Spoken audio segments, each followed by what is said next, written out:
बिस्मिल्लाहिर्रहमानिर्रहीम और अस्सलाम वालेकुम। 23 दिसंबर पाकिस्तान में मंगल की शाम और सबसे पहले time tracker Asim Munir's de facto form 47 military raj day 24। याद दहानी अगर अभी तक इस तो ज़रूर कीजिए ताकि आप हमारी आवाज़ को मजबूत बना सकें। अब चलते हैं ज़रा आज की अहम खबरों की तरफ और पहली खबर है पीआईए बिक गया। बिका है 135 अरब में, कर दिया है प्राइवेटाइज पीआईए को और बेच डाला है और ख़रीदा है आरिफ हबीब कंसोर्शियम ने। आप फिर भी सोच रहे होंगे कि चलें 135 अरब अच्छी प्राइस है। नहीं, ऐसा नहीं है। हुकूमत पाकिस्तान को इसमें से मिलेंगे सिर्फ 10.8 अरब रुपए। कितने? 10.8 अरब। है ना इंटरेस्टिंग बात। 135 अरब का बिका, 10.8 अरब। इतने के तो शहबाज शरीफ इश्तेहारात दे चुके हैं पीआईए के लिए पिछले कई दिन से। लेकिन यहां पर वो एक मुहावरा है ना, चोरों का माल लाठियों के गज। माल तो चोरों का नहीं है, माल तो आवाम का है, लेकिन ये ट्रीट उसे ऐसे ही कर रहे हैं कि जैसे चोरों का है और लाठियों के गज़ों के साथ ये उसे माप कर बेच रहे हैं। अब दिलचस्प सूरत हाल ये है कि अगर 10.8 अरब को आप अमरीकी डॉलर्स में कन्वर्ट करें तो 30 से 35 मिलियन अमरीकी डॉलर बनते हैं सिर्फ। इसमें पीआईए खरीदा गया है।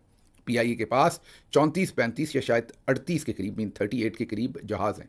मुख्तलिफ उसमें बड़े छोटे हर तरह के जहाज़ हैं। उनमें से कोई 18-20 जहाज़ हैं जो बिल्कुल वर्किंग कंडीशन में हैं, बिल्कुल फ्लाई कर रहे हैं, वो बेहतरीन कंडीशन में हैं। और वो तमाम जहाज़ जो हैं उसके साथ 78 डेस्टिनेशंस हैं पीआईए की, जिसके लाइसेंस पीआईए के पास हैं। उनके लाइसेंस ही सिर्फ बेचें तो शायद इससे ज़्यादा पैसों में बिकें, बाकी सब कुछ छोड़ दें। और उसके साथ साथ पीआईए की बेमिसाल लाजवाब किस्म की सारी प्रॉपर्टी मुख्तलिफ जगहों के ऊपर, वो भी इसी के अंदर ज़ाहिर है शामिल होगी। इसमें एक और इंटरेस्टिंग पहलू है, पीआईए के ऊपर 850 अरब रुपए का तकरीबन नुकसानात उसके या कर्जा उसका या जो उसके वाजिबुल अदा लाइबिलिटीज़ थी वो 850 बिलियन रुपीज़ की थी। आप सोच रहे होंगे वो भी साथ ही किसी ने खरीदी होंगी। नहीं, उनको पहले हुकूमत ने आपके खाते में डाल दिया, मीन टैक्स पेयर के खाते में डाल दिया, आम आवाम के खाते में डाल दिया। 850 अरब की जो लाइबिलिटीज़ उसमें से शायद 650 या सारी लाइबिलिटीज़ जो हैं वो हुकूमत ने अलहदा कर दी पीआईए से। पीआईए को तमाम लाइबिलिटीज़ से साफ़ कर दिया, मतलब वो जो 850 अरब की लाइबिलिटीज़ थी वो खाते में डाल दी अवाम के, टैक्स पेयर के, हुकूमत पाकिस्तान के। उसके बाद पीआईए के ये जो 34 या 38 जहाज़ हैं, जिनमें से मैंने आपको बताया कि 18-20 बिल्कुल वर्किंग कंडीशन में हैं, बाकी भी बिल्कुल छोटे मोटे काम के बाद ज़ाहिर है चल जाएंगे।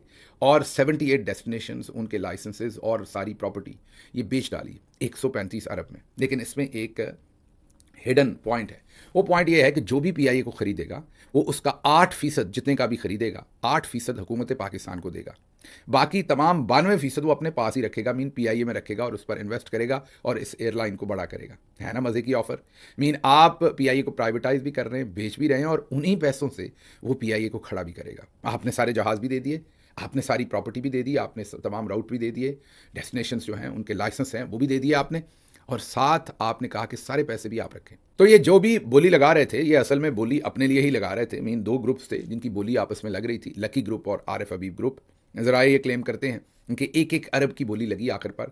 127 अरब आरिफ हबीब ने लगाई, तो फिर 128 लकी ग्रुप ने, फिर 129 जो है वो आरिफ हबीब ने, फिर 130 लकी ग्रुप ने, फिर 131 आरिफ हबीब ने, फिर 132 लकी ने, फिर 133 आरिफ हबीब ने, फिर 134 लकी ग्रुप ने, फिर 135 आरिफ हबीब ने लगाई और ये बोली ख़त्म हो गई। इसमें शायद एक या दो ब्रेक्स भी ली गई। 3 लोगों ने इसमें इनिशियल बोलियां जो हैं वो जमा करवाई थी। मज़े की बोली जो सबसे जमा करवाई थी वो एयर ब्लू ने जमा करवाई थी 26 अरब की, और शुरू में 115 अरब की बोली आरिफ हबीब ने जमा करवाई थी और लकी सीमेंट कंसोर्शियम ने 101 अरब की बोली जमा करवाई थी। एयर ब्लू वाले तो मेरा ख्याल फ्लूक लगाने ही आए थे, या मेरा ख्याल उनको किसी ने ऐसे ही कहा था कि चलें नंबर कम है आप भी बोली डाल दें। मेरा तजिया है, क्योंकि ये तो कोई सीरियस एफर्ट लगती नहीं। सोचें अगर एयर ब्लू जीत जाती बोली तो 26% का 26 अरब का 8% निकालें तो ये तो मेरा ख्याल मुफ्त में ही ये तो जहाज़ के टायर भी इतने के नहीं होंगे जितने का एयर ब्लू जो है वो पूरा पीआईए खरीदने आई थी। तो मेरा ख्याल है ये खाना पूरी की थी। इनको बस कहा गया था कि आप भी डाल दें बोली, तो इन्होंने 26 अरब की बोली डाल दी। उनको भी पता होगा कि लकी और आरिफ हबीब 100 बिलियन से ऊपर जा रहे हैं। और ये जहन में आपने रखना है, बार बार आपको बता रहा हूँ कि जो भी कीमत पर ये बिकी है 135 अरब का सिर्फ 8% जो है वो मिलना है हुकूमत पाकिस्तान को। बाकी सारे पैसे जिसने खरीदी उसी के हैं, क्योंकि उसने पीआईए के ऊपर और इन्वेस्ट करने हैं। अच्छा, इसमें एक और इंटरेस्टिंग डायमेंशन भी याद कीजिए कि पिछली दफ़ा भी बोली लगवाने की कोशिश की थी। 7 अरब रुपए, जी कितने, 7 अरब 7 बिलियन जो है वो पे कर दिए थे कंसल्टेंट को कि हमें मदद करें, हम पीआईए को बेचना है। तो कंसल्टेंट ने अपनी फ़ी 7 अरब रुपए वसूल की थी हुकूमत पाकिस्तान से बोली के लिए, पीआईए को तैयार करने के लिए, उसकी डॉक्यूमेंटेशन तैयार करने के लिए। बोली कितने की लगी थी पिछली दफ़ा? 10 अरब की। कितने की?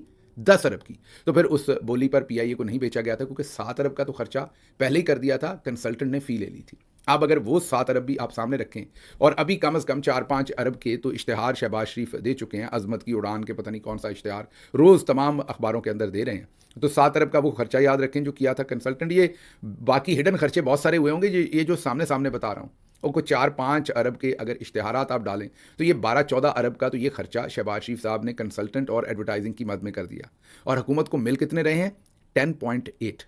तो मेरे ख्याल में हमने 2-3 अरब जेब से देके, अपने पास से देके, पीआईए भी बेचती है, तमाम असासे भी बेचती हैं, उसके राउट्स भी बेचती हैं, डेस्टिनेशंस भी बेचती हैं, सब जहाज़ बेचती, बेच डाल जो कुछ बेच सकता है आसिम मुनीर, इस वक्त आपका राज है, कोई आपको पूछने वाला नहीं है। तो ये वो तरीका है जिससे पाकिस्तान की हुकूमत इस वक्त चल रही है। बहुत ही अफसोसनाक है। ये भी इन्होंने नहीं बेचनी थी, ऐसी खाते रहना था इन्होंने। लाइक मैं ये कहूँ कि ये दोनों सूरतों में पाकिस्तानी पब्लिक के लिए बुरी खबर थी। अगर ये ना बेचते तो इनके अल्ले तलल्ले वहाँ पर चल रहे थे, तो ये रोज़ के रोज़ खाते थे। अभी बेच के ये एक ही दफ़ा खा गए।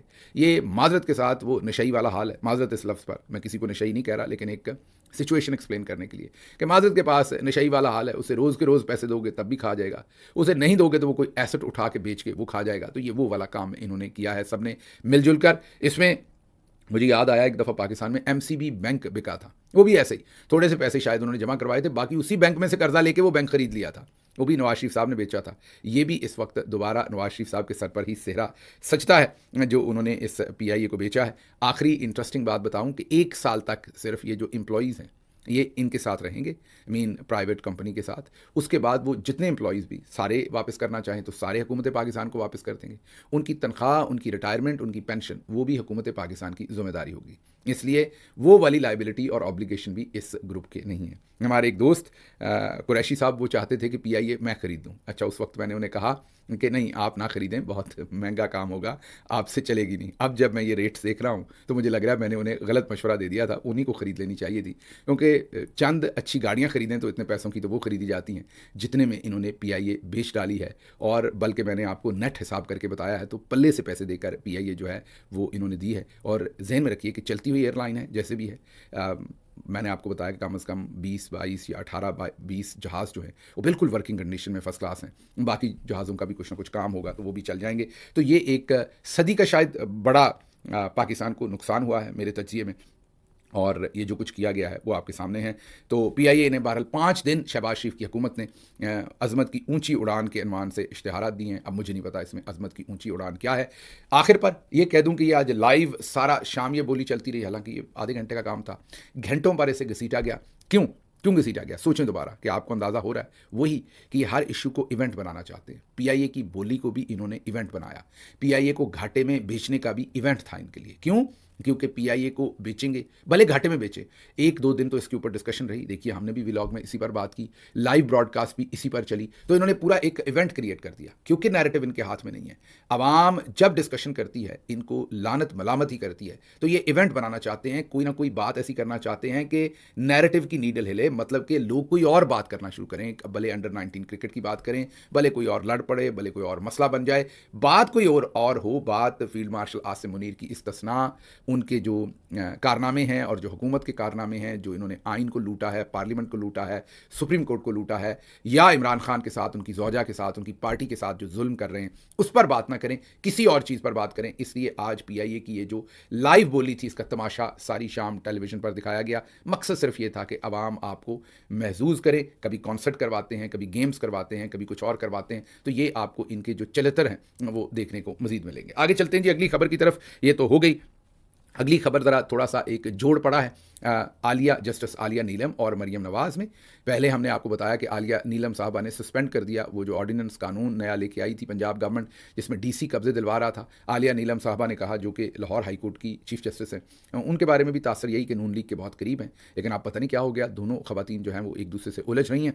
आलिया नीलम साहबा ने कहा कि ये जो कानून है ये अदालतों के मतवाजी है, ये नहीं चलेगा, इस तरह तो जाती उमरा का कब्जा भी किसी दिन डीसी किसी और को दे देगा, तो इसको मैं कबूल नहीं करूँगी। उस पर मरियम नवाज़ का बड़ा सख्त रद्द अमल आया है। उन्होंने कहा है कि ये जो लॉ था सूबाई हुकूमत का आइनी हक था, कानून साजी हमने की है, हमारा ये आइनी हक है। अदलिया इसमें कब्ज़ा माफिया के साथ खड़ी हुई नज़र आती है। मसलन मतलब जो मरीम नवाज़ हैं, उन्होंने जस्टिस आलिया नीलम को कब्ज़ा ग्रुप की आप पुश्तपनाही करने वाली, रस्सागिरी कह दिया दूसरे लफ्ज़ों में, क्योंकि जो पुश्तपनाही करता है कब्ज़ा ग्रुप की या किसी भी जराइम पेशा लोगों की, उसे रस्सागिर कहा जाता है। तो उर्फ़ आम में मरीम नवाज़ ने जस्टिस आलिया नीलम साहबा को रस्सागिर कह दिया। उन्होंने कहा कि लग रहा है कि अदलिया जो है अपने ही तय करदा असूलों के मुताबिक उन्होंने ये फैसला नहीं दिया और कब्ज़ा माफिया के सताए हुए अवाम का बड़ा नुकसान है।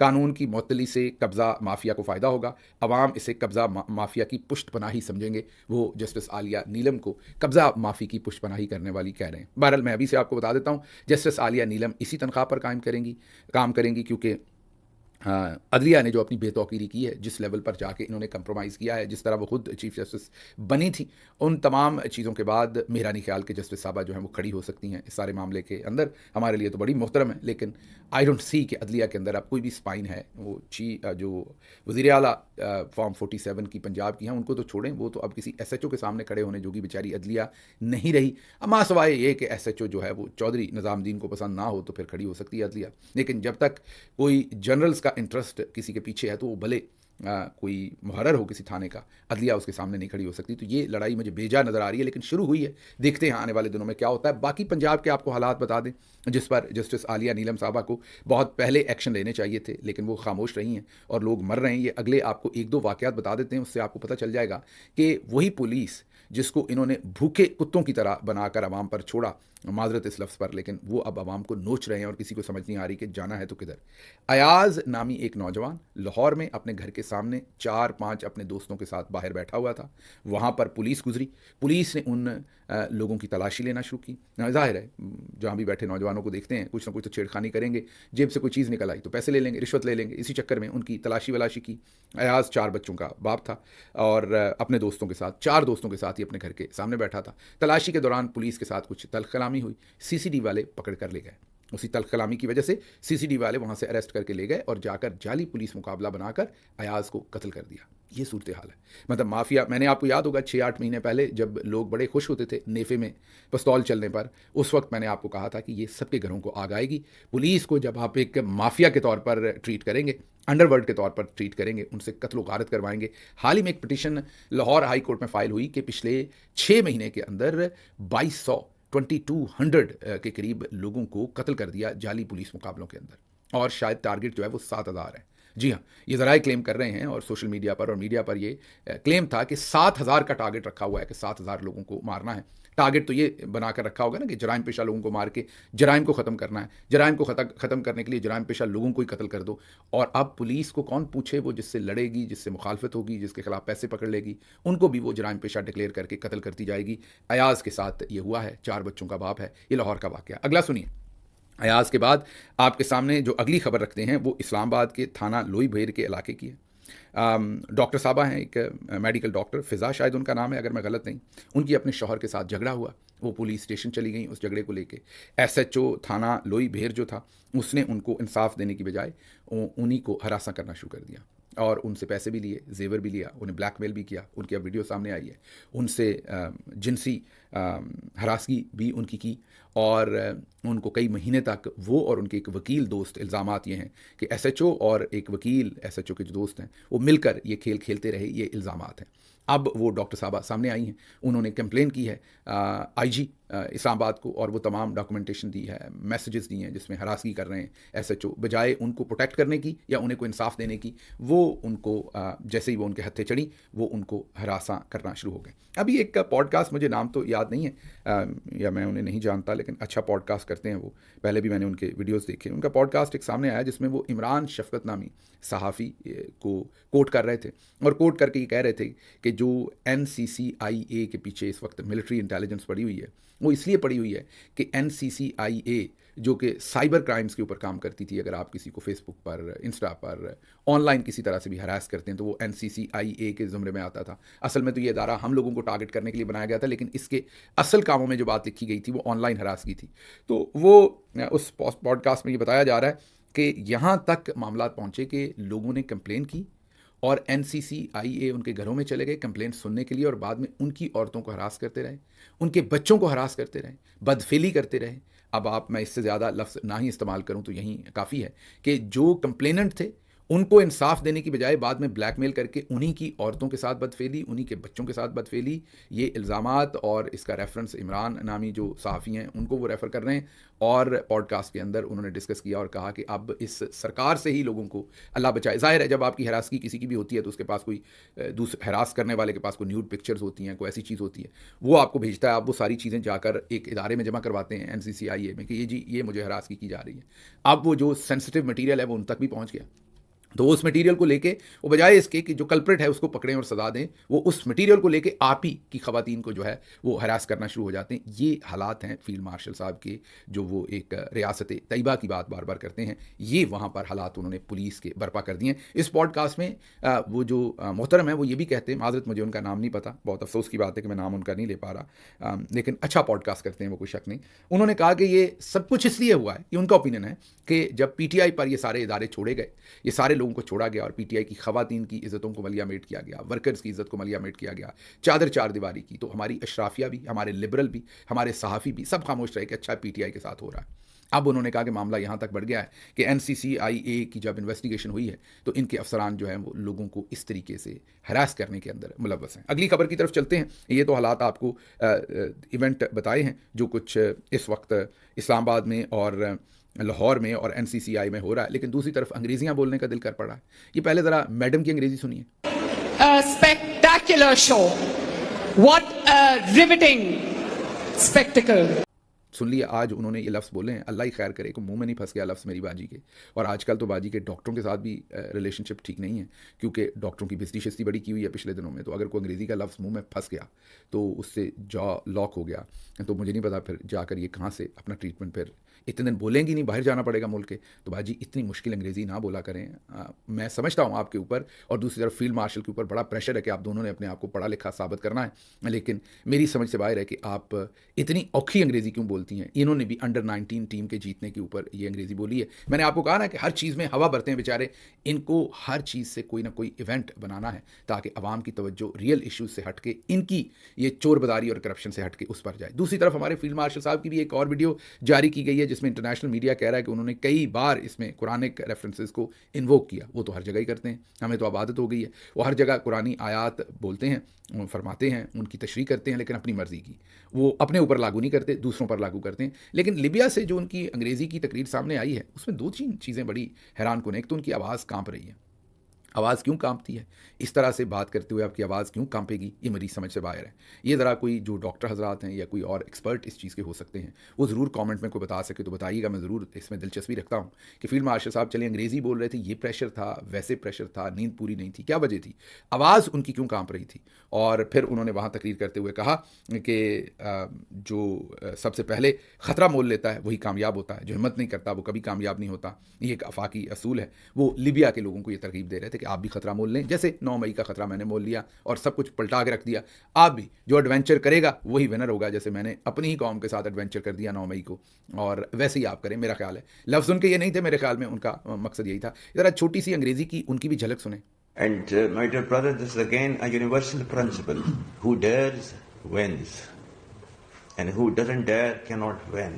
सुन लिया आपने, तो ये सूरत हाल है। आवाज़ भी कांप रही है, अंग्रेज़ी भी वो भी ज़रा थोड़ी सी औखी सी बोल रहे हैं, कुरानिक रेफरेंसेस भी है, बाजी भी अंग्रेज़ी बोल रही है। अल्लाह ही खैर करे, हम सब ने जाना अब किधर है ये हमें पता नहीं। अगली खबर, इमरान खान साहब के सर्दियों के कपड़े, पहले भी हमने ये आपको खबर दी थी, दोबारा आपके सामने रख रहे हैं। स्टाफ जो बनी गाला का है, उन्होंने आज सलमान अकरम राजा साहब के साथ मुलाकात की, उन्हें वो सामान और एक ख़त दिया कि इमरान खान साहब के जो सर्दियों के कपड़े हैं, बार बार कोशिश कर रहे हैं उनको पहुंचाने की, उनको जिन टांगों के ऊपर गोलियां लगी हैं वहाँ पर उनके लिए एक पट्टी पहनने के लिए, ताकि सर्दी की वजह से दर्द में शिद्दत में इजाफा ना हो, वो भी पहुँचानी थी। लेकिन जेल हकाम वो नहीं ले रहे, उनको अंदर गर्म कपड़े नहीं पहुँचा रहे। तो आज उन्होंने उनसे अपील की है कि आप इसके ऊपर कोई मरबूत अदालती कार्रवाई के थ्रू ये कपड़े दिलवाने की कोशिश करें। दूसरी तरफ हालात ये है। तीसरी तरफ कामरान शाहिद, हमारे बहुत ही मोहतरम फिल्म स्टार साबिक शाहिद साहब के बेटे, उन्होंने बहुत ही एक हैरानकुन स्टेटमेंट दी है, देनी नहीं चाहिए थी उन्हें, लेकिन बहुत ही दूर निकल रहे हैं आजकल। सभी को पता है कि वो जनरल्स के बहुत करीब हैं, लेकिन उस कुर्बत में इतना दूर निकल रहे हैं कि वो कई दफ़ा अपने और अपने इमेज का भी ख्याल नहीं कर रहे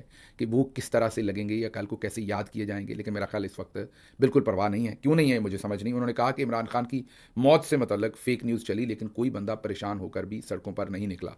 बताना वो ये चाह रहे हैं कि अगर इमरान खान को मार भी दिया जाए तो किसी ने नहीं निकलना। वो ये जाहिर है क्योंकि वो भी जनरल्स की ज़ुबान ही बोलते हैं। तो ये लेवल ऑफ अंडरस्टैंडिंग है, ये सोच है, ये डायमेंशन है सोचने की। मतलब इसके ऊपर मैं क्या तजिया करूं। शायद ये भुट्टो साहब के बारे में भी ऐसे ही सोच के इन्होंने ये किया था, और फिर इनको ये नहीं समझ कि आग एकदम नहीं जलती, सुलगती रहती है।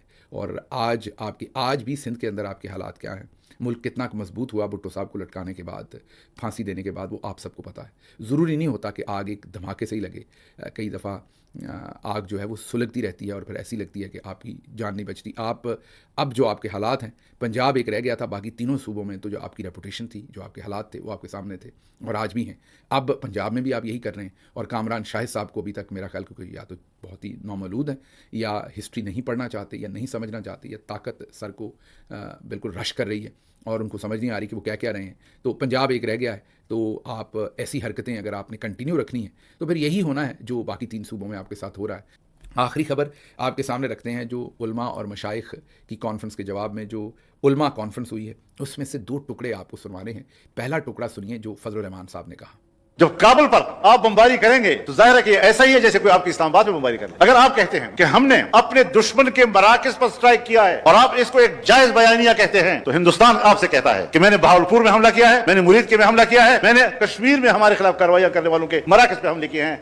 सुन लिया आपने, वाजे कह रहे हैं कि आप काबुल पर हमला करते हैं अपनी जगह चूज़ करके, तो आपको लगता है कि आप ठीक कर रहे हैं, तो फिर तो इंडिया भी उसी तरीके से ठीक कर रहा है। बहुत हार्ड लाइन है फजलुर रहमान साहब के हिसाब से जो वो ले रहे हैं। वो कह रहे हैं कि आप किस तरीके से काबुल के ऊपर हमला कर सकते हैं। दूसरी तरफ सुहेल बड़ाइच इनको उठा रहे हैं, कह रहे हैं कि पाकिस्तानी इस्टेब्लिशमेंट चाहे तो काबुल में रजीम चेंज कर दे, काबुल में हुकूमत को मलिया मेट कर दे। आप ज़रा कामरान शाहिद साहब के बाद अगले जो दानिश्वर सुहेल बड़ाइच है उनको सोचें। वहाँ पर रशिया ना ये कर सका, अमेरिका वहाँ पर ना कर सका, ब्रिटिश एम्पायर वहाँ पर ये ना कर सकी, लेकिन सुहेल बड़ाइच कह रहे हैं कि पाकिस्तानी फ़ौज ये करेगी, तो आप चढ़ दौड़ें काबुल के ऊपर जब आपका दिल करे। फजलुर रहमान साहब कह रहे हैं कि जो आप कॉन्टेक्स्ट यूज़ कर रहे हैं काबुल पर हमले करने का, कि वहाँ से हमारे दुश्मन हमले करते हैं, इसी कॉन्टेक्स्ट से कल को इंडिया जब हमले करेगा या उसने पहले किए हैं, तो आप इंटरनेशनल कम्युनिटी के सामने क्या जस्टिफिकेशन रखेंगे, क्योंकि आप भी तो वही कर रहे हैं जो इंडिया कर रहा है। इसके अलावा एक और डायमेंशन इसी उलमा कॉन्फ्रेंस में से निकली है, और वो ये है कि वहाँ पर मौलाना मंजूर हैं, गालिबन मौलाना मैंगल, उन्होंने एक आलम को नशई करार दे दिया। उन्होंने क्या कहा सुनिए। एक आदमी नशा करके वो कहते 30 लाख का मजमा मेरे पास है। आज तक मेरे ख्याल में बरेलवी और देवबंदी अहले हदीस में मिल करके 30 लाख अगर जमा करे इस किस्म के उलमा नहीं कर सकते। ये बोतल चढ़ा करके फौरन 30 लाख पे पहुंच गया। सुन लिया आपने। वो कहते हैं कि बंदा जिसने बोतल चढ़ा ली और वो बोतल चढ़ा के कह रहा है कि 30 लाख लोग जो हैं, जो मदरसे के बच्चे हैं, वो मैं बैत करवा रहा हूँ फील्ड मार्शल आसिम मुनीर के हाथों पर, और वो लड़ेंगे मदरसों के बच्चे फील्ड मार्शल के लिए जहाँ फील्ड मार्शल कहेंगे। और वो कह रहे हैं इतने बच्चे तो हैं ही नहीं मदरसों में जितना इन्होंने नंबर गिन दिया। और ये स्टेटमेंट हमने सोचा किसने कहा, फिर ये वीडियो सामने आई, देखिए ज़रा। इस वतन के लिए आपके हाथ में हम बैत करते हैं, जैसा कि मई में हमने कहा था कि 30 लाख मदारस के तालिब इल्म आपके एक हुक्म के मुंतज़िर हैं। देख लिया आपने। तो अब आपको समझ आ गई कि वो मेरे ख्याल में वो मौलाना ताहिर अशरफी साहब को कह रहे हैं बोतल चढ़ा के, मीन को नशा वशा करके, ये वाली बात कह रहे हैं। हैरानी की बात है मामला किस सिमत जा रहे हैं। मैं यही कहूँगा कि ये मेरे लिए बहुत तअज्जुब की बात है। मैंने पिछले व्लॉग में भी कहा कि जो उलमा कॉन्फ्रेंस में से डायमेंशंस निकल रही हैं, अभी तक मैं इन्हें समझ नहीं पाया। आप भी कोशिश कीजिएगा, मैं भी करूँगा, लेकिन कुछ ना कुछ है जो अभी तक मेरी समझ में नहीं आ रहा। कोई ना कोई इसकी डायमेंशन है। 3 डायमेंशंस मैंने आपके सामने रखी थी, उनमें से कोई एक है, वरना इस तरह के बयान जो है वो थोड़ा मुश्किल काम ही है। मुझे यहाँ से इजाज़त दीजिए। अल्लाह आपका हामी और नासिर हो। पाकिस्तान जिंदाबाद।